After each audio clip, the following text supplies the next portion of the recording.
We've discussed the legendary cryptids like Bigfoot, Yeti, and Mothman, but you might be surprised to learn that they're not the only cryptids in the world. In fact, some could be a lot closer to you than you realize. Today we dive back into the world of the weird as we discuss two creepy cryptids, the Banshee of the Badlands and the Ozark Howler. This is Red Web.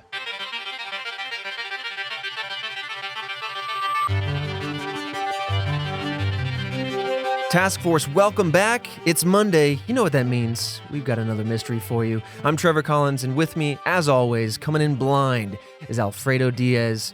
Fredo, we're talking about some more cryptids today. Yes, we are. Oh, sorry, I'm stuffed.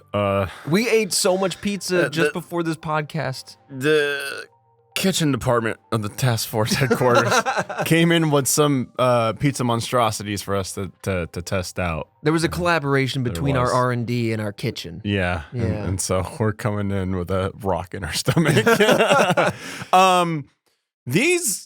Okay, so we did like legendary cryptids. Yes. And then we tackled Squonk. I'm just going to say squonk. Yeah, one doesn't tackle squonk. Squonk tackles itself. But yes, a little bit more obscure on the cryptids, but really squonk. Yeah. Like, that was the highlight. A little bit more on the goofier side. These seem a little bit more terrifying. Yeah, Banshees and howlers. These ones are definitely more of the paranormal theme, a little bit more on the ghost side of things. Yeah. These also seem like the ones that would tear you to pieces. Oh, probably. Okay. If you got on their wrong side. Interesting. Yeah. I'm like, I never really thought of like paranormal cryptids. Me neither, right? Because like when you think about ghosts, you think about banshees, for example. You're like, oh, well, that's like the story of it. But no, like maybe in particular, like this Banshee of the Badlands has it had to make a name for itself, just because I don't know. Like, when does something become like go beyond a haunt? Where is that line of like when it's frequent enough? How do you like if you're a ghost? How do you apply to become a banshee Or a cryptid? Yeah, like the Gray Lady of the Willard Library we talked about. Right. Like, when does she become a cryptid? Is it when she loses all humanity and starts to look a little bit more like creature-like? Yeah. You know what we need? What do we need? Another department. We need another department. We need to get to the bottom of this, and the only way is more horizontal expansion. Yes, 1,000%. Chris is over there laughing as if we don't have the budget for it. Oh, and we don't. But that's the thing here. 10 more 5-star reviews. The Task Force Industries is... and the budget will come flowing in. Just before I begin, this is a huge announcement for us. We've had some animateds before, but we have officially created some high-fidelity Red Web animated content available on our YouTube channel, youtube.com/redwebpod. If you want to check that out, it is some of our existing mysteries with those visuals added and animated, condensed into a nice short form. Oh, silky smooth. You know, you're studying, you just want to have it on a second mod or something like that. Yeah. Something pretty casual and cool to look at. Also, might as well just go ahead and subscribe to that channel. Who knows? Might have wink, wink, nudge, nudge, some other stuff coming in the future. We got plans. We got plans. But let's dive into the Banshee of the Badlands. Now, this is something I've talked about every time I do it. I go in blind to an episode with you because sometimes it's fun to take that journey with you. That's not something I typically do, but that's something that more or less I did here. Mm-hmm. These are cryptids that I'm interested to learn about with you. We can learn together. Yes. So without further ado, let's talk about it. So the Badlands that we're referring to are that of South Dakota. They've also been referred to as Hell Without the Fires, because of their extreme temperatures in that area that can reach upwards of 116 degrees Fahrenheit, 47 degrees C. Wait, South Dakota gets that hot? They get hot up there, dude. I've never heard of anyone talking about how hot it gets over there. That's true. I mean, they are usually more north, despite the name. Right? Usually people are talking about like Arizona. Yeah. Okay. Right. So it gets hot, surprisingly. Yeah, that's too hot. Nice little arid area, but it also, to kind of exacerbate the fact of this temperature range here, it also gets to as low as minus 40 degrees Fahrenheit. Oh, come on. You can't have it both ways. No, it swings both ways. It goes far. Which is, interestingly enough, little factoid, that's also the temperature at which both Fahrenheit and Celsius are equivalent. Was literally that number? Yeah. Oh, that's cool. And then it starts to become, it doesn't matter. Anyway. Right, it spirals off. But yeah, this area is almost exacerbated by the fact that there are very little, if not any, water sources. Mm-hmm. So this just kind of makes this arid area all the more dangerous to normal humans to kind of just be kicking around.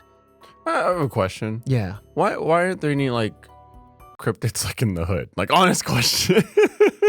They've been built or just over. like I don't know. A lot like of in cryptids San end up in the Francisco wild. or LA. It's always like in the wild or places where there's a lot more space. Like, are there like heavy, dense city cryptids? Is that going to be like? There could be like, I mean, I know they talk about like gators in the sewers of Florida. Oh, true. That just feels like a thing that's factual though. Yeah. Like we don't have Killer Croc down there. Stuff going on. Yeah. And then Florida, man, I mean, I'm sure that's essentially a cryptid, shared identity across many people. That's a good question, though. It's always like in places that are just not as like built and developed. I don't know. I was going home. I saw the streetlights were dimming for some reason, flickering, went out, shattered on the ground, in fact. And I looked down and squinted my eyes and I saw, oh my God, what is that big hairy man that's 10 foot tall, rounding the corner, going into the alleyway, picking through the dumpsters? It's true. It is the City Squatch.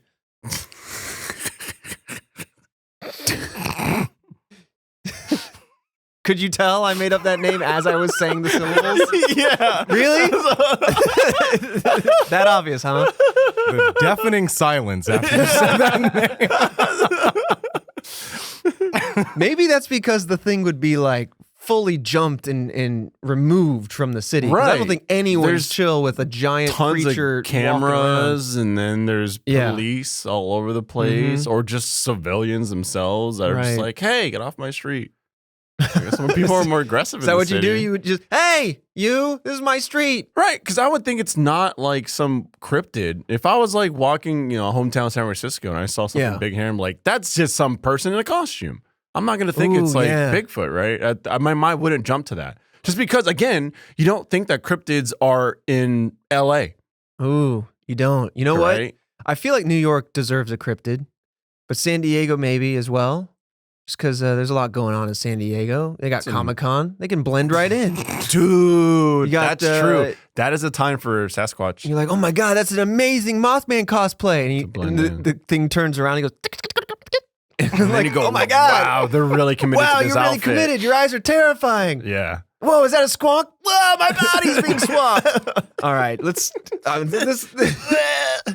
Okay, so let's get back on the track. I was just wondering. Hey, you asked the question and I just went with it. I couldn't stop myself. I will say, from a quick Google, there's one called the Toronto Tunnel Monster that lives underneath in the tunnels underneath Toronto. Whoa, you want to go to the tunnels of Toronto with me? I would go. It'd probably stink like all hell. Yeah, that's the monster. Yeah.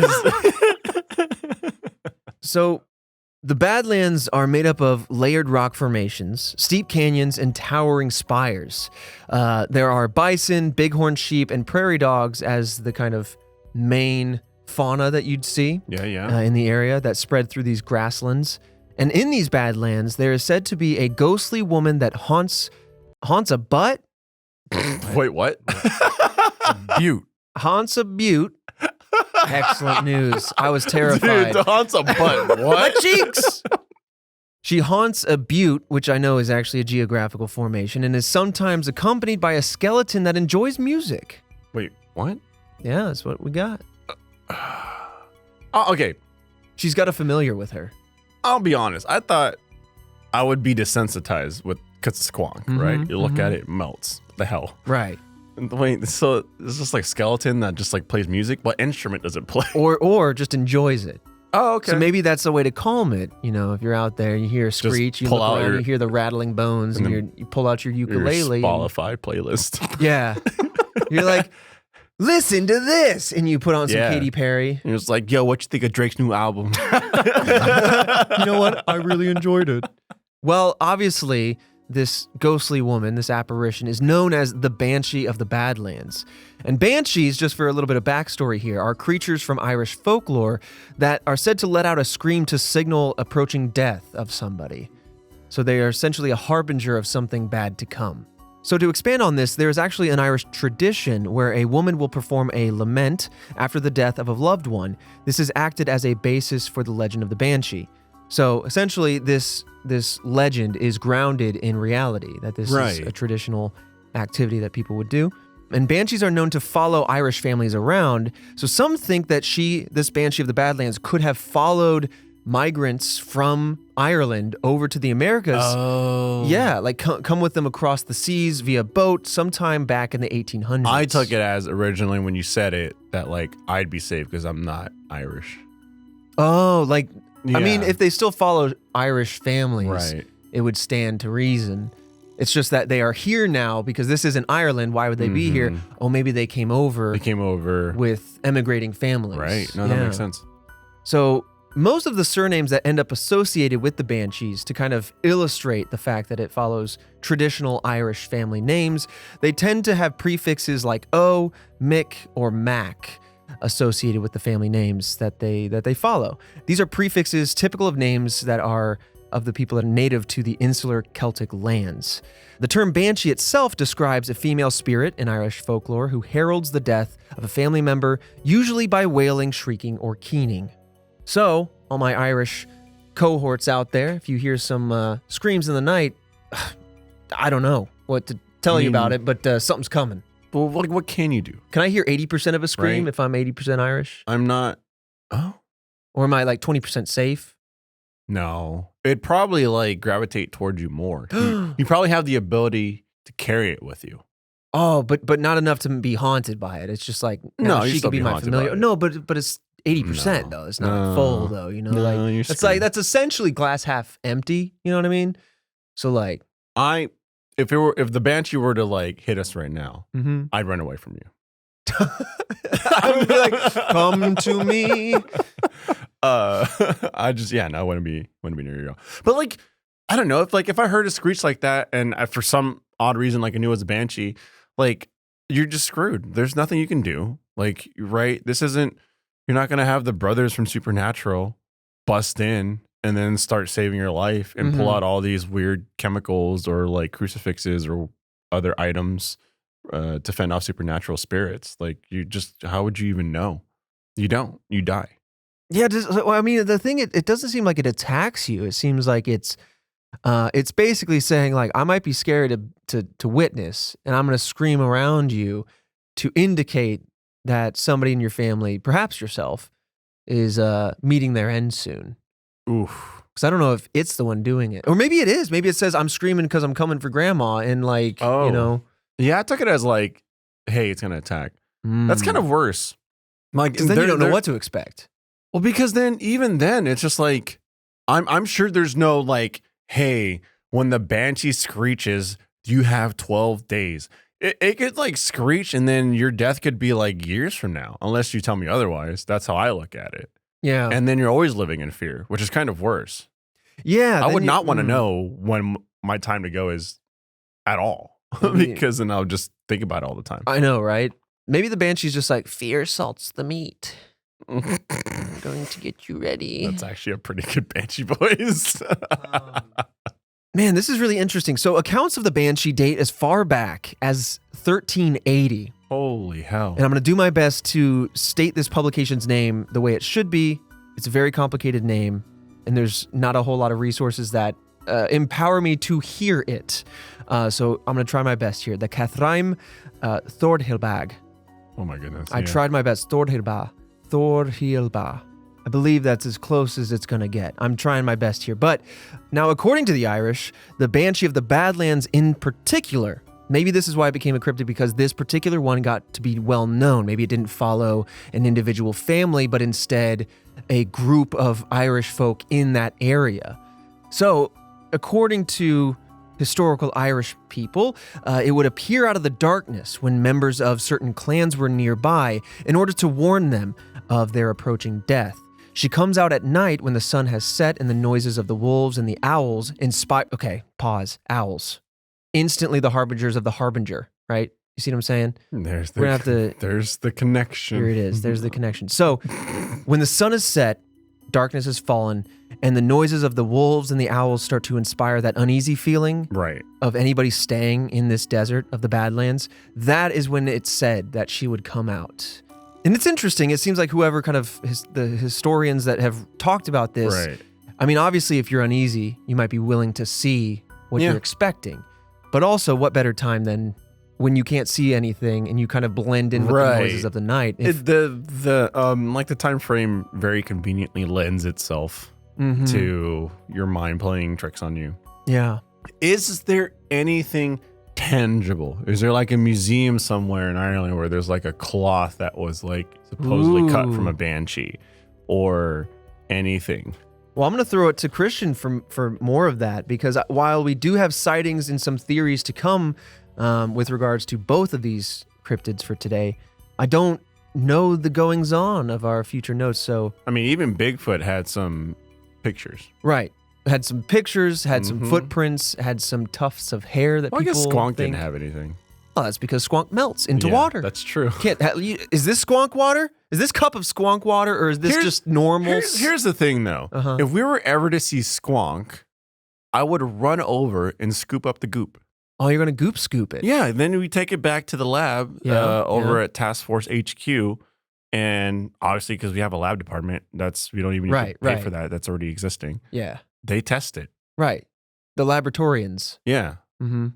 The buff minds and the buff bodies. Well, the scientists are in the science department. This is a laboratory department. That's true. Completely discrete, separate entities. That's true. Look, these departments are molding together. Listen, we gotta keep. Hey, we're expanding. We're expanding faster than we can keep track of it. But like, it's almost like we're making it up. But why don't we have that though? For Squonks. Squonk is another episode. I know it is. and I know that you're very fascinated with the Squonk. I don't know why we don't have scoops of Squonk. I would be very fascinated to hear a story about Task Force, if you've got a cup of Squonk out there that you want us to analyze, genuinely let us know. If you manage to cop a scoop of goop. Just see like a little thing melt before your eyes. We should sell little mini bottles of water on the store and call them scoops of Squonk. Oh my God. Squonk goop. Yeah. Just thick water. Oh God. That's gotta be thick water.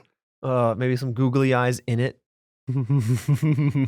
Yeah, any like tangible evidence of the Banshee of the Badlands, Christian?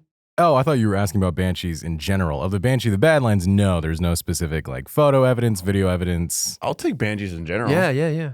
Banshees in general, also no. Oh, okay. Well, that's wow. He was like, not from what I can find, at least. You're setting it up as if there were something. I mean, even with like ghosts, you see like photos and stuff like that. There's got to be some scratches and stuff, you know. Some of the guys scratched somewhere. Now, coming back to these old stories about the Banshee of the Badlands, it is said that the ghost can be seen on a hill a mile south of the Watchdog Butte with her hair blowing while she tosses her arms around, almost like she's trying to get your attention in her wild gestures. Watchdog Butte, by the way, seems to be a hotspot for paranormal activity, as there have been reports of orbs of light and other strange electrical phenomena nearby. So it's interesting, maybe this Banshee has latched onto a natural source of power, or just some sort of natural phenomenon that enables her to stick around, and maybe that's why she's able to become a cryptid, whereas ghosts seem to kind of ebb and flow. Like even the one of Willard Library seemed to have suddenly disappeared after 100 or 200 years. Live around long enough to see yourself become the cryptid. You know? Now, if you do see her when you're walking around at night in the desert, and you happen to look up and she catches your gaze, once you do see her, and you're intrigued enough to approach her, would you do it? No. What if she's screaming for help? What if she looks corporeal? What if she looks like a regular person? I'll go get help. You scream, what's your social security number? Prove it. Call 911. Yeah. Or whatever the 911 line is in Ireland. Or South Dakota. Sorry. Yes, South Dakota, because people from Ireland brought it over. No, I get you. Yeah, whatever Dakota's area code is. Or no, it's 911, not area code. Yep. So, if you become interested and you start to approach her, let me go ahead and just walk you through how she will become silent and calm until asked what she wants. So, essentially, she's trying to get your attention. This almost seems comical in my mind. Is you're walking around, or maybe you're just out there, or maybe you're just living your life, and you happen to look up on the hill, the butte, and you see a slightly translucent, very gray, I imagine, figure with hair floating. See, there's the thing. Flailing. See, that's how you fail to get me over there. I'm not going to approach anything that's translucent. Yeah, that's fair. Right? I mean, it's hard to tell from afar, perhaps. But mistake number one. Well, I'm sure I'll get like medium distance away. And yeah, go, that's a see-through person. I feel like most sane people would be like, listen, even if that is a regular person, you're in a bad way. This is the wildlands. There are wolves. There are worse things like owls out there willing and ready to get me. Also, it gets hot and cold out here at the same time. So I would just probably turn the other cheek and say, I'm sorry. But if you did happen to approach, it feels like that scene in Ghostbusters where the librarian is very calm. But yes, as you approach, she'll get very calm, almost to draw you in, get your curiosity even more piqued. And then if you start to engage with her to say, what do you want? What are you here for? She will simply scream. That's when she'll initiate her shrieks, her namesake, essentially. So then that would mean that you're going to die sometime soon? It would probably, yes, it would tend to indicate that either you or a dear loved one might pass away in the near future. Damn, that's so vague. It's very vague. And I think part of that is what makes this even more scary because especially this one, it seems that the stories extend to other Irish clans, as it were, like other clusters of Irish folk in the area. Now, interestingly enough, we come back to the skeleton kind of friend, as it were. The ghost skeleton friend will wander the Badlands, it is said, in search for music. Once it finds the music, it will then bring forth its fiddle and play along through the night. Those who encounter the skeleton and his music are encouraged not to follow the player if the skeleton then turns to leave. So essentially, if you're sitting around a campfire having a good old time and the skeleton joins, you're almost encouraged to just let it happen, ignore it, not give it too much attention, and certainly not follow it. What happens if you do? That is a very good question. If you do follow the skeleton, they will lead you to a rocky pitfall, one of many in the canyon, because as I mentioned, this is a very rocky terrain with a lot of cliffs, a lot of steep edges, whatnot. So the skeleton will tend to lead you to a rocky pitfall where you will probably meet your end. It will be pitch dark outside. You won't be able to see what's going on. And you'll probably watch it continue on as if it's walking on solid land, and then off you go. Off you fall. So almost to silently discourage you from ever following to perhaps where it lives or where it comes from. I don't know. I mean, that's honestly kind of cool. It is kind of cool. It reminds me of, what's that movie, Mama? If you haven't seen that movie, you should. I'm going to put it on my list. It's not like super amazing, but it is a very interesting concept and very creepy. But yeah, like there's a whole thing with a cliff on that one too. But it just seems like a supernatural musician that comes around. Maybe knows magic. A little bit of magic. It's a little bit of magic. I mean, like, I guess like electronic music, hip hop, house. I mean, what if I'm playing Duel of Fates from Star Wars? How is that funny, Christian? Sorry, I'm just picturing that in the middle of the night in South Dakota. So if you manage to live through the night, you don't get haunted, you don't follow the skeleton off a rocky cliff face. As the sun rises, the music is said to cease. Whether the skeleton stuck around or not, the music will subside, and those who did not follow the skeleton but experienced the skeleton are then said to walk off almost as if they're in a trance, hypnotized by what they listened to and what they heard, almost like themselves are now seeking what the skeleton is now seeking, like a curse. No one really knows the explanation of these spirits, why they remain in these Badlands, but the legend continues from the late 1300s all the way up to today. So it's very interesting. Let's talk about some of the sightings now that have been encountered. Of course, there are countless sightings, so we're going to talk about some of the bigger ones, some of the more interesting ones that have some extra detail to them. So there's a story of 3 cowboys who claim that they came across a ghostly lady. The cowboys sat around a fire telling stories and whistling tunes until they were all cut off by a terrifying shriek. They looked around to see where the shriek possibly came from when something caught their attention at the foot of Watchdog Butte. There stood a woman, translucent and shining in blue. Even though the cowboys could barely see her, from the distance and the translucency that we were talking about earlier, they thought she looked like a pretty woman, and so what? Nature took over, I imagine. So this was up until the cowboys heard the scream again and watched as her arms shot up, her jaw dropped down, and her eyes turned to black pits. Ooh. No longer enticing. That's very descriptive. Very descriptive. I can picture that kind of deeply unsettling. That's terrifying. So now, already in fear, the cowboys turned around to see a fire growing behind them, accompanied by the faint sound of a fiddle. Now, I want to pause right here because... Wait, a fire? Now we got a fire in the mix? That's why I want to pause for a second, because the fiddle already tipped my hand, but the fire part now... Now, this is a totally different topic, but I can't help but think of all the stories of the devil, who has obviously fire and brimstone, but who has fiddle associated with them and their stories.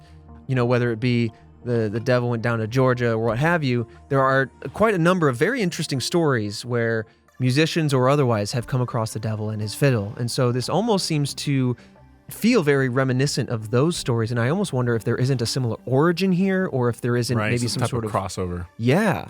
But anyway, so yes, they attracted by this woman, they start to approach, turns into a very freaky, like jaw-dropping, arms shoot up, very freaky scene. And then this fire and fiddle sound up behind him. So they start listening to the fiddle until they fell asleep. But once they woke up, one of the three cowboys had suddenly, mysteriously disappeared. They noticed his boot prints in the sand and followed them all the way to the edge of a cliff. When they looked over, anticipating the body of their friend, what they saw instead was that of a skeleton lying next to a fiddle. Wait, there's no way in hell. Go on. There's no way in hell. Why not? Why not call the cops? These are cowboys, baby. Not take any photos? They're probably wanted. Oh, come on, man. That's like... What year was this story, if I may ask? Because I'm imagining that this is Wild West territory. Photos are like not super common. Way back. Yeah. We couldn't find an exact year, but yeah, based on the cowboy detail, yeah, we're assuming it's like 1800s, maybe. Yeah. Well, suffice to say, these cowboys were terrified, immediately fled to the nearest town, sharing their story, which is how it went viral in modern terms and why this story is around today. But they never risked going back. They never risked seeing the Banshee again. Did they ever find their friend? They never found their friend. And they never wanted to go back to search for their friend lest they lose yet another man. Very interesting. Or because this show has tainted me, they off their friend. And that was their story. That is a very likely twist. For our skeptics in the task force, that is definitely a strong twist on reality there. Crack the case. Go ahead.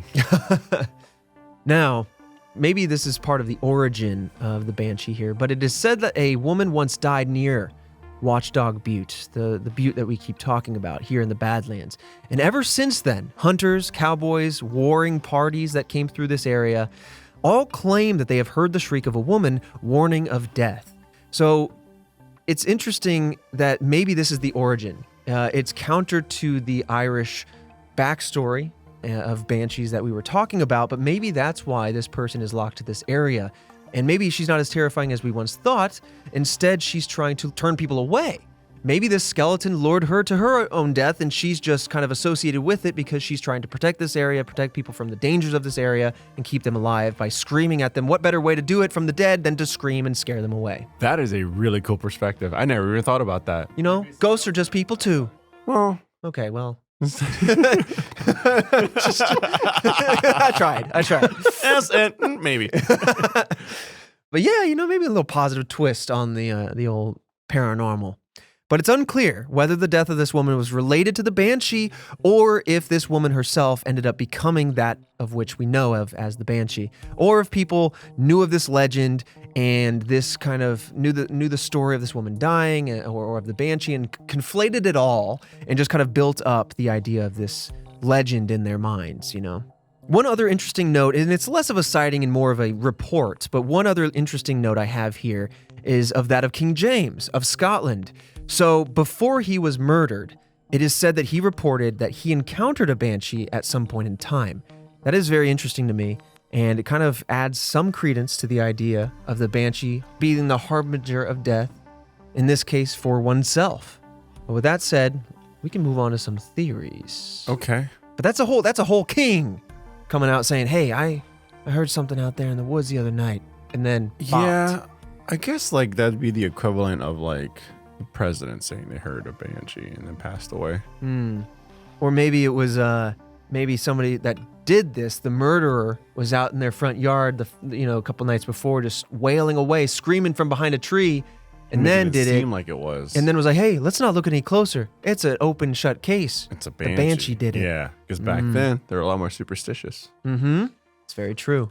Now let's talk about the theories. Obviously, as with all mysteries of this caliber, it comes down to, is this real or is this fake? What other motives might be within this to kind of perpetuate a fake story?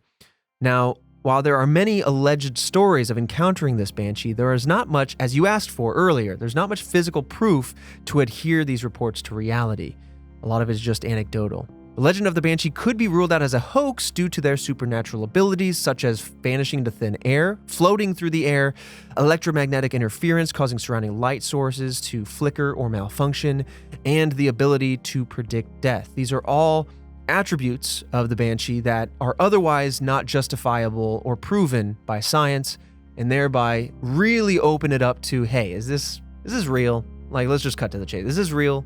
It's just funny because as you're reading out like all the attributes, I guess it's just because we play enough video games and board games that I went, yeah, that adds about right. Like, that would be the skill set of the Banshee. Yeah. Like, yeah, actually, if the Banshee was in a game or a board game, like, yeah, that's the skill set I would think it'd have. Yeah. You know? It wouldn't be, physically powerful or anything like that.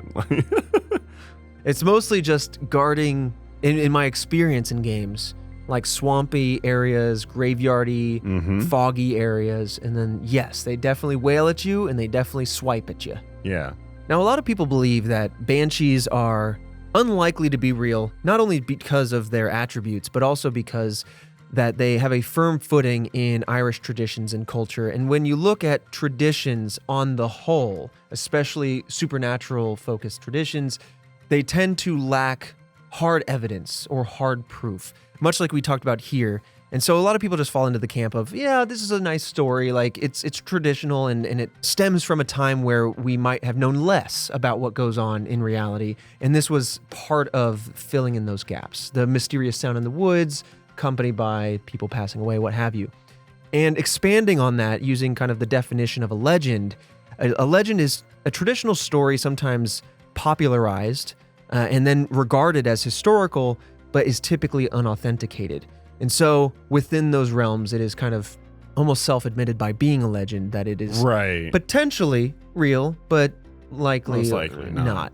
But what's interesting is, and this could help substantiate both sides, whether you believe or don't, in the 1800s, many Irish clans migrated to South Dakota specifically, and today, the Irish population is the third largest ancestry group in South Dakota. So, on one hand, it could be a fact, especially for those who tend to believe the paranormal. It could be a fact that this Banshee either latched onto a family or a handful of families, migrated along with them.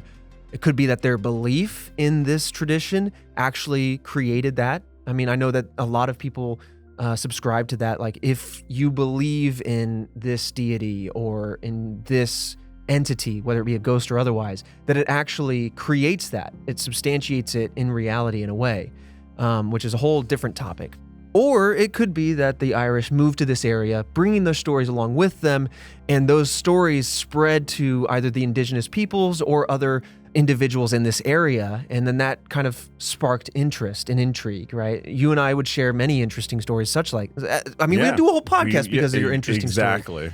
And that enabled that to kind of get a second life of its own and stay around. A fun story to tell, like on the campfire. Yeah.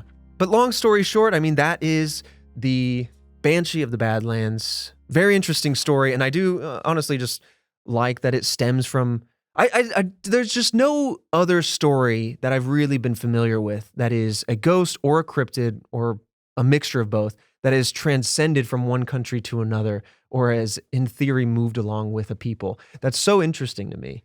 Such a unique attribute to a cryptid like this. Yeah, I mean, it definitely like also brings up the conversation of like what makes a cryptid, what makes it like definitely. Like, and then that's a whole discussion all in itself.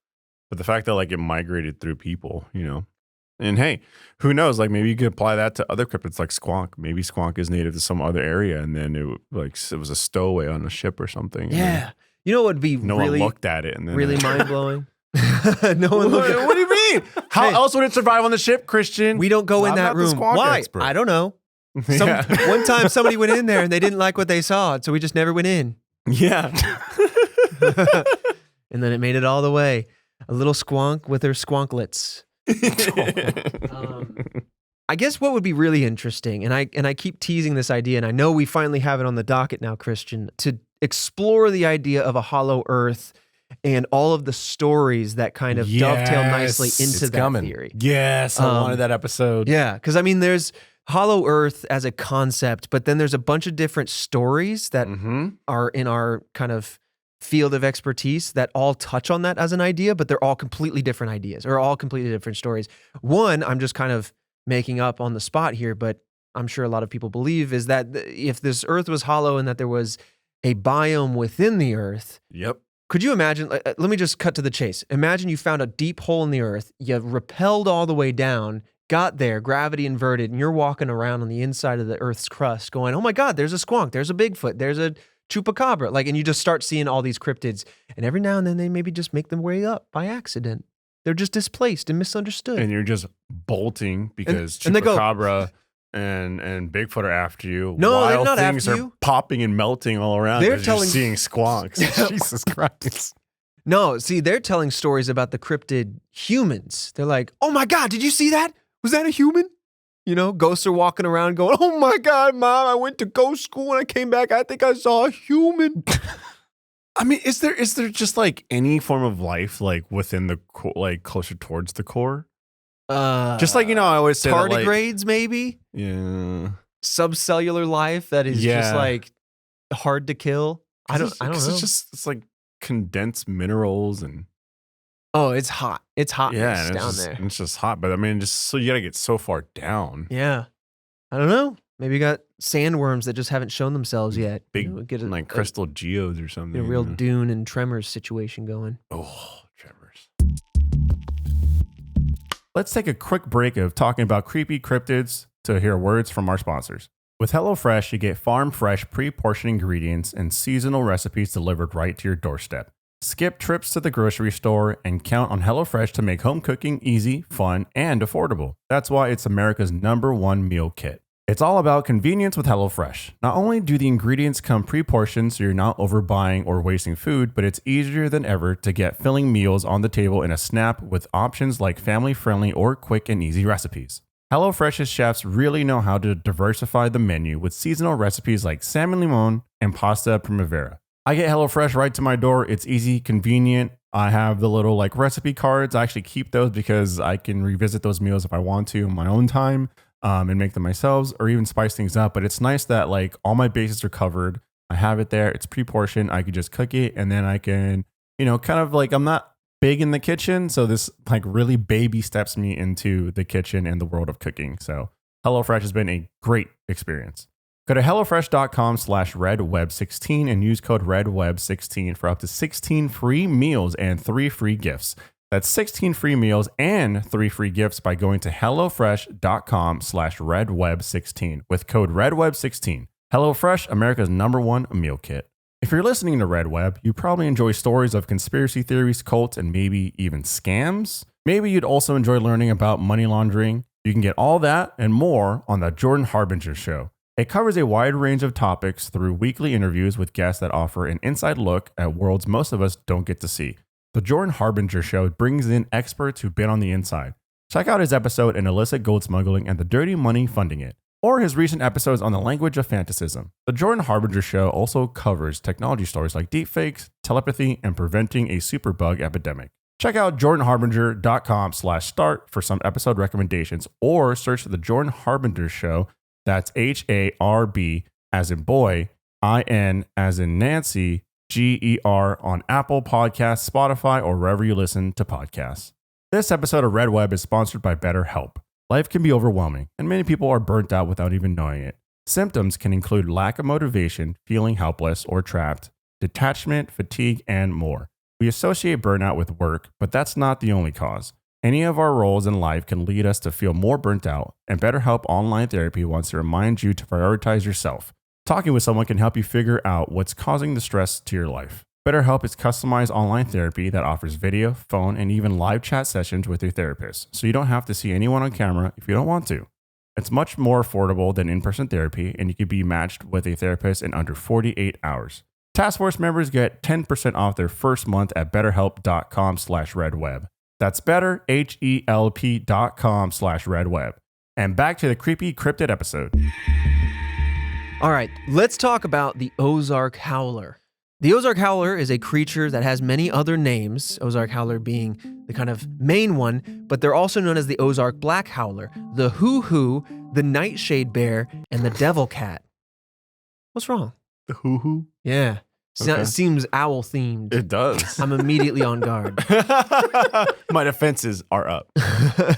It is claimed to be a cat-like creature nearly the size of a bear with a thick body, stocky legs, black fur, glowing red eyes, and horns. Always with these glowing red eyes. Whoa. Okay, so that's interesting. Yeah.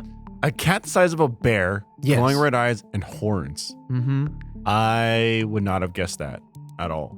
We also have what appear to be Big as photos to come up. Okay, Yeah, now so- we're talking. So, if you're listening, you want to queue up those photos for yourself, hit up our Twitter at RedWebPod. But now with the photos, we have the issue that we're talking about in the previous episode. What's that? How when we first started doing the show, it's like where's the evidence? Where's the proof? Where are the photos? Especially like now we have more advanced equipment. And everyone's got a cell phone with 4K cameras, etc.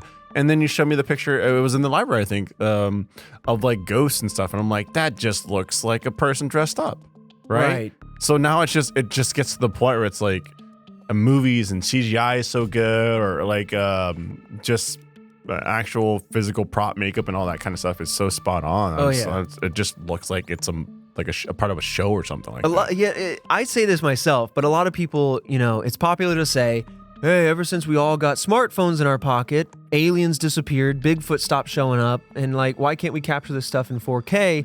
And I'm like, well, first of all, yes, there could be, a lot of these sightings could just be like the graininess of old school footage or what have you, but also the ability to fake things has also gone up, as well as the ability to capture things. And so, or I don't know, it's interesting. It's all interesting. You never know what you're looking at. I mean, there's a whole website called This Is Not a Person. And every time you go there, every time you refresh, it's a picture of a face. Every time you refresh, it's a brand new face. It's a face that's never been seen before because it's an AI making it. How do you know it's not a face that's never been seen before? I'm going to do a poll and ask 7.8 billion people. Is this you? It's got to be at least someone. I'm sure someone will look like it. Like you could go long enough. Like, oh man, let's go on that website and refresh until we get someone that looks just like you. Okay. You're going to be there a You long say time. this is AI generated? I believe so. This looks real. Show it. Yeah, that's what I'm saying. Yeah, it It's says like AI to generated. Alfredo's point, this. No, That looks like a real person. Wait, what? Well, then this is a very troublesome site because these are It's photos of people. But just like you keep said, it refreshing. says AI generated. It's a bottomless pit of new faces. The thing though, it looks like it's a camera. Like Yeah. it even has like on the forehead, like the Flash. the flash and everything like that. It's got some oily skin and Yeah. refresh it. See what else you get. But if that's AI generated, to your point, it just goes to show how well we could fake things. So can you trust anything ever at all? That's true, right? If someone came out and started being like, here's photos of Bigfoot, I would be like, oh, that's just a prop department that put that together or something like that. Mm-hmm. See, now I'm just one of the people that's never going to be happy. It either looks too real or I don't get enough evidence. So the Howler has, in addition to its physical attributes, has been described to have had an eerie yet violent and loud voice. Okay. The Ozark Howler also, much like other legendary beasts, has been described as a dark omen, predicting the death of those who see it. So this is why we kind of little bit of a package theme these here, together. Yeah. So the creature supposedly lives in remote areas of Arkansas, Missouri, Oklahoma, and Texas. Oh, come on. Mm-hmm. We might see one sometime. Its cry is described as a combination of a wolf's howl and the laugh of a hyena. Which, by the way, I've seen enough footage of hyenas in the dark with their glowing eyes that like It's a weird Oh, laugh. man. It's so weird. it's very unnerving. So I can only imagine if you came across a bear-sized cat-looking creature with horns making those noises. Now, the phenomenon of the Ozark Howler has inspired generations of folklore, art, and literature. In the 1930s, a local press published a book of folklore about the creature called The Tales of the Ozark Howler. In 1947, folklorist Vance Randolph referred to the Ozark Howler by name, Hoo-Hoo, in a book called Ozark Superstitions. Again, in 1973, there was another mention of the Ozark Howler, and it was actually reimagined this time as a multi-dimensional, time-traveling creature in Timothy Godwin's short story, The Hair of the Black Howler. There are others, too. I'll just go ahead and read those, too. More recently, the Ozark Howler has been written into children's books. My goodness, who is doing this to kids? Billy Bob's Howler from 2014 and Hunt of the Ozark Howler in 2016. Author Eric R. Asher wrote a series of novels called Mason-Dixon, which also mentions the Howler. So, a very popular creature. Also, it has inspired poets like K.W. Peary and Rufus Gray to mention the creature in their works. So, it's pretty well known, at least in the literary world. I had not known much about this. I had no idea. But I'm very excited. There's not as many descriptors here on the Ozark Howler as there were in the Banshee. But let's just dive into some of the sightings. Mm-hmm. Some of the earliest sightings of this Ozark Howler is from a man named Daniel Boone. You might have recognized this name. In the early 1800s. Boone claimed to have fired his gun at the Ozark Howler, but there's no evidence that the beast was killed or kept as a trophy. Therefore, we can't say for sure if he really did come face to face with this beast. Again, what you're going to notice is there's a trend of lacking physical evidence, unfortunately, outside of some of the photos that I'm going to mention here in a second. Another individual and also American outdoor adventurer named Forrest Galente spent an episode of his show, Mysterious Creatures with Forrest Galente, hunting the Howler over in Missouri. In that episode, Galente interviews a man who claims to have encountered the Ozark Howler 3 times.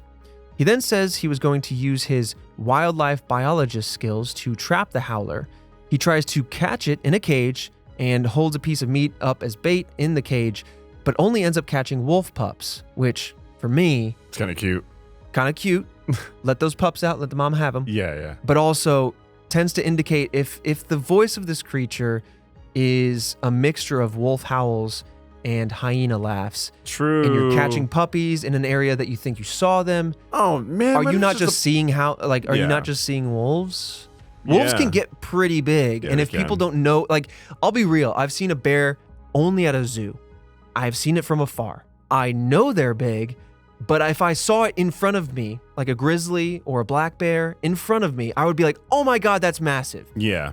But if I saw a large wolf in the night and I only saw bears at a distance or only knew of them from photography, I might be inclined to think, because wolves get big, dude. Yeah, I've seen they get pretty massive. I've seen hybrid gray wolf huskies, I believe. I've seen those there's a whole place where they if people try to get rid of them into the wild, they're no, they're not suited for it, so they take them into a sanctuary. Either way, I've seen photos and videos where their heads are huge. Yeah, they get massive. And so I only imagine a normal gray wolf would just be massive. Yeah. Really what if you're just people. seeing the mom or dad and then you're hearing the pups just play? Yeah. Oh, yeah. Those are the combinations. It's the combination of the two. And then the horns or the ears, perhaps. Well, now we're jumping into the theories, but that makes sense to me. The Ozark Howler is said to be in Newton County, Arkansas. So I'm just going to give a moment of silence for all of our task force listeners in Newton County, Arkansas. In 2011, It is said that the Howler was prowling around that area. Then in 2015, a resident of the area surrounding Devil's Den State Park, also in Arkansas, claimed to have photographed the Ozark Howler. There we go. These photos were sent to the 4029 news station, who then reached out to the Arkansas Game and Fish Commission, who said that there have been no documented sightings of the Ozark Howler in that area. The commission also could not comment on the credibility of the photos, so whether they're legitimate or not is up for speculation. Christian, do you know if they also tried to identify the creature? It seems like we talked about the credibility of the photos and etc., but I'm curious if they didn't try to identify it. I'll let you take a look at these. Not nearly the size of a bear, unless these were taken by a redwood tree and from far away. Honestly, it kind of looks like a goat. It looks straight up like a house cat that needs to eat a little bit. A long tail. And has 2 little horns glued to it like a jackalope. It really, yeah. And I'm imagining, listen, I don't know my tree. This is a pretty clear, daytime photo of the thing, too. Right. Now, I don't know my trees, and I don't know my tree barks, but that looks like the base of a healthy oak tree. And oak trees get big, but not that big. I'm telling you, that is not a bear. That is not a bear-sized entity not at all. This all. must be like a baby. That is a Oh, like a lap howler. Mm-hmm. Mm-hmm. Yeah, I mean, it's got a long, thin tail that's not, it doesn't have any hair on it. It's kind of like rat-like. It looks very short-haired. And the other interesting note is that the hair is lighter to the bottom of the legs where the paws are. There's no red eyes here. I just noticed that. See, that's another thing that commonly happens is I tend to believe that with regards to at least some cryptids, that the red eyes are either a shared piece of description from other cryptids, from other entities, or it is literally the Flash giving you red eye. That happens a lot, whether it's cats, normal, just creatures. I almost said human creatures. Normal creatures have that very same thing happen at night. So I would imagine that cryptids have the same thing. Yeah, this was like the size of a medium-sized dog. Mm-hmm. Does not look alarming in any way, shape, or form. No, if I saw that, I might be like, you lost, little guy? I'm like, what the hell is that? I'm like, that's not a normal animal. But yeah. Let me take a look at this other photo here, this second one. Because I'm almost wondering if there's some sort of like, I dressed I'll be honest, my weevil up. Just an amateur looking at a photo, like it's well lit and everything like that. It's actually pretty clear. That to me, if you were to tell me like this is a real photo, then I'm like, okay, someone dressed up like a goat or something. I'm going to describe this as best I can. It looks like the body of a hairless cat with long but sparse hair, kind of sticking up, almost like quills, but not really. So like hairless cats tend to have still some hair, not purely bald, not all the time. So it's like that werewolf looking cat. I don't know the breed, so forgive me.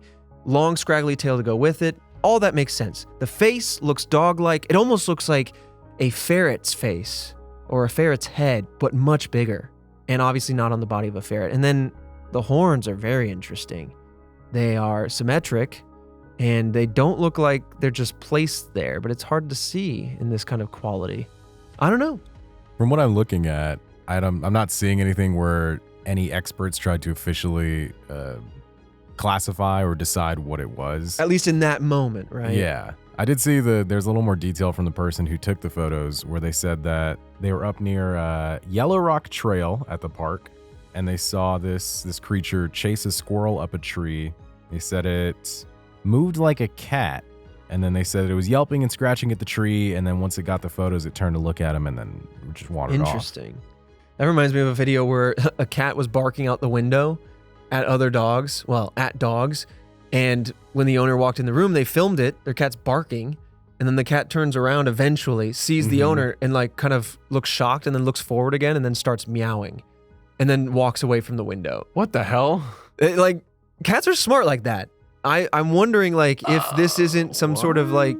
Well, let me just jump into the theories, because I think that'll kind of help carry some of what I'm about to lay down. So, while Christian, as you mentioned, the Arkansas Game and Fish Commission didn't try to identify it, in general, though, people have. Cryptozoologists have tried to identify if this is what this creature could be, and they've speculated that if it isn't this cryptid that we're knowing it to be, it could be that it's an unidentified big cat, or at least a bigger cat species than that of a domestic household cat. Anthropologists and folklorists have speculated that the creature might be a branching off of the dark dog of death found in British folklore. Many versions of the creature, like Ozark Howler, have been described as having glowing red eyes, as I kind of mentioned. Some biologists, though, who in fact believe in the Ozark Howler, assert that it's a hybrid of maybe perhaps mountain lions with another undecided species. That way it has that size, but yet that familiarity. Other guesses have included that the Ozark Howler might be that of a wild boar, an eastern woodland bison, a hyena, or a surviving member of the Creodont family. Obviously family meaning not like a last name family, but like family, genus, species, that kind of thing. Creodonta. It's a scientific order believed to be extinct, unless this is telling us otherwise. Believed to be extinct order of carnivorous mammals that lived from the Paleocene to the Miocene epochs. So 65 million to 56 million-ish years ago. Exactly, yeah. Woo! Extinct ancient animals, basically. Now, That would be spot on. Now that I like. I love digging into that because when we talk about things like Bigfoot, we dig into like fossil records like missing link. We look at split offs from Homo sapiens and Homo erectus and Neanderthal and all of that sort of stuff. That is the same thing that's happening here. And now you've just got me keyed in. I mean, Fredo, look at, just like scroll sideways across the Creodonta images. We're not going to post these because I encourage you to Google these if you're interested. Creodonta, Creodonta family of creatures. Now, they look very spot on to what this creature is described as. Not these photos, perhaps. Right. But they look like they have the head of something like between a cat and a boar and a hyena. It's got the body of a hyena, certainly, where the back arches down, the back legs rather are shorter. And photo has like a longer snout too. Longer snout, yeah. The thing is these are chompers though. These things bite. Like this thing right in here. How would you? I don't know. Like I think the tough thing is just how would it continue to exist for 60 million years? Well, even if it just silently was biologically able to do so, right? Adapted to its environment and its digestive system adapted as well. They're not like intelligent. Well, unless they are, we just don't know. They're not like hyper intelligent creatures to be able to avoid like human contact. Right. That's the major thing about like a lot of cryptids. Where I'm just like, how would they even be intelligent enough to avoid humans? To the point where they're just like I'm the world's best hide and seek like player. Right. I mean, there are other provably existing animals that are fearful of human beings, and yet despite that fear, you can still stumble into them. Right. You know? Yeah. Maybe that's a numbers game. I don't know, man. I don't know what I find more disconcerting. The fact that something could hide and be on this planet Earth without us knowing for eons and eons. Like we're still exploring the sea. That makes sense to me because there's so much more volume to hide it rather than the surface and trees of the planet. But like the sea but there's caves and there's mountains and there's far away places. That makes me think that it's possible that there are creatures hidden in places, but some hidden cave so there's that, or like what? Oh man, I don't know. Another theory is that this creature could be the Kushi, spelled Cusith, and it's a mythological hound found in Irish and Scottish folklore. They are said to look like a wolf the size of a young bull, with shaggy dark fur and paws the size of grown humans' hands. Its tail is described as being long and coiled up. I've never heard of that. Yeah, neither have I. This one's tail's straight out, though. It is straight out. Very little curve to that. But, as with anything, there is the possibility of it being a hoax. This time we have a little bit more detail on that, so let's dive in. Chad Arment, in his book Cryptozoology, states that the Ozark Howler myth is a hoax. He and many other cryptozoologists received email messages making outrageous claims about Ozark Howler evidence. So the contents of these emails aren't specific, and he hasn't talked too much about them. But looking at the emails, or reportedly through Chad Arment, it seems that he and a bunch of other cryptozoologists were led via these emails on a wild goose chase. That maybe these emails were just simply sending false locations, false photos, and other tricks that were just used to try to build this story to create the idea of this Ozark Howler. These messages were tracked down to a university, the University of Arkansas. In fact, down to a student who had made a bet that he could fool the cryptozoological research community. However, stories of the Ozark Howler existed long before the student's prank, and so that kind of makes this a little bit hairy, right? Like they didn't just invent it. No, not at all. They did try to perpetuate it. Yeah, they did. So with that, you have to start questioning, well, what of the things we discussed were part of that hoax, or were brought to the forefront and popularized by the hoax, and what existed before?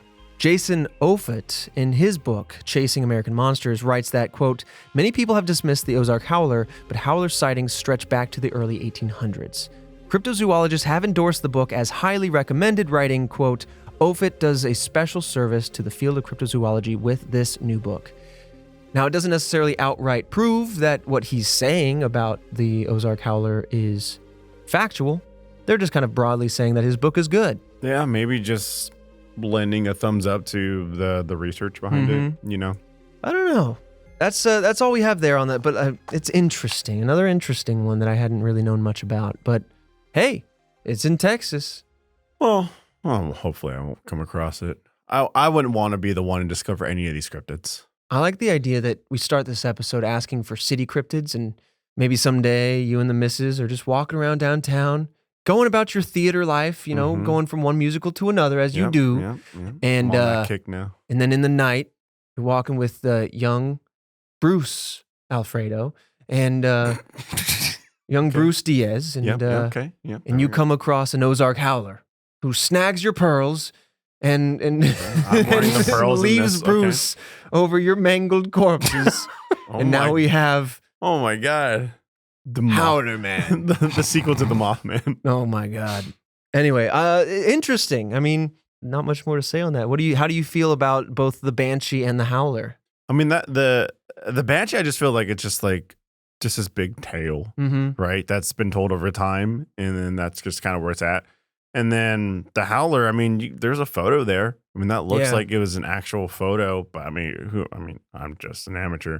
I go back to, at this point, oh God, I just get pulled so many different ways because of so many episodes. But I mean, the Loch Ness Monster, that famous photo, that was proven to be like a big hoax, right? They made the little creature, they just put it together and put it in the water and took a photo. And I was like, what? Yeah. Like, damn. Like I was just hoping maybe it was just some dolphin or something like that. It looked weird in with its silhouette. So this could, my mind goes there, which is like, okay, I believe this photo is real, but I also believe that someone just like started gluing stuff to an animal. Oh my God. Yeah. I mean, in order to try another and be animal, like, I found a cryptid. Yeah. If it was another animal, I'd be like, okay, that's kind of disappointing, but it makes sense. But if it's a human creating a situation and then trying to, that almost feels more offensive to be like, oh, I believed that. Oh, one's a mistake. The other is like an intentional mislead. But yeah, I think, when it comes to the Banshee, it almost seems like a good tale to warn kids away from straying off into the wilds of the Badlands. Yeah. Which is a good lesson to teach them. Maybe not through fear, but hey, if it works. And then you got the Ozark Howler, who I kind of want to look more into to figure out what's going on there. I mean, who knows? We discover a species of I mean, granted, they're way tinier, but we discover a species of bugs and birds and all that kind of stuff all the time in the Amazon. I'm going to start calling those cryptids. Anything we discover from here on out is cryptid. Giant squid, cryptid. But it's just like insane to be like, oh, we've never seen that bird before, and now we've seen it, right? And it's just been living in the Amazon. Right. It's just so dense, and a lot of the forest is untouched. Who's to say, right, if I'm not to be skeptical, if I'm to believe it, then that's where my mind takes me, where it's like, yeah, that's what happened. It's just forest is dense. There's miles and miles and miles of it. And we just so happen not to go walk into the core of that forest for any reason. Oh, I've seen too many movies to go wandering off into the middle of the Amazon. Yeah. Too many movies about, oh, you came across some ruins with an ancient plant that's going to possess your soul. Mm-hmm. What was that one? The ruins? Yeah, I think it was the ruins. Where there was like that temple that had like no growth, no plant growth around. They had like salted around it. Ugh. I'm more scared of like a more realistic thing, like Arachnophobia, the movie. Oh my God. The giant spider came back from like I think they were traveling like to the Amazon. I don't like that. It came back and it rode in the box and stuff like that, and then ended up being like in like a farmhouse or something like that. I watched that movie several times. I don't know why. It's because then every time I went to go rinse my hair out in the shower and you close your eyes, I'm like, there's going to be a spider on me. That's gross. But that's more realistic. That could happen. That could definitely happen, and I hate it. But hey, this has been another cryptid episode. If you haven't listened to the other ones, we covered Bigfoot before, Jersey Devil, Mothman. I believe we dabbled with the Yeti at some point. And we also did Squonk, of course, where we did 3 obscure cryptids that you might not have heard about, Squonk being one of them. So yeah, go check out those episodes. Otherwise, if you like what we do on this podcast and you want to help support it, we have merch at store.roosterteeth.com. But you can also support us for free by simply giving us a review wherever you listen to us, whether it be on Spotify, iTunes, or elsewhere. Those reviews go to support the show, let us know we're on the right track, and boost us in a very algorithmic-driven world so we can continue to find more task force members and keep doing cool stuff with you all. The bigger we grow, the maybe ramp things up, do cooler stuff. We have a lot of ideas cooking up. So the more you guys come out to support in the ways that you have, the more we can keep doing that stuff that you like. But otherwise, with that said, Fredo, see you right back here next Monday for another mystery. Bye.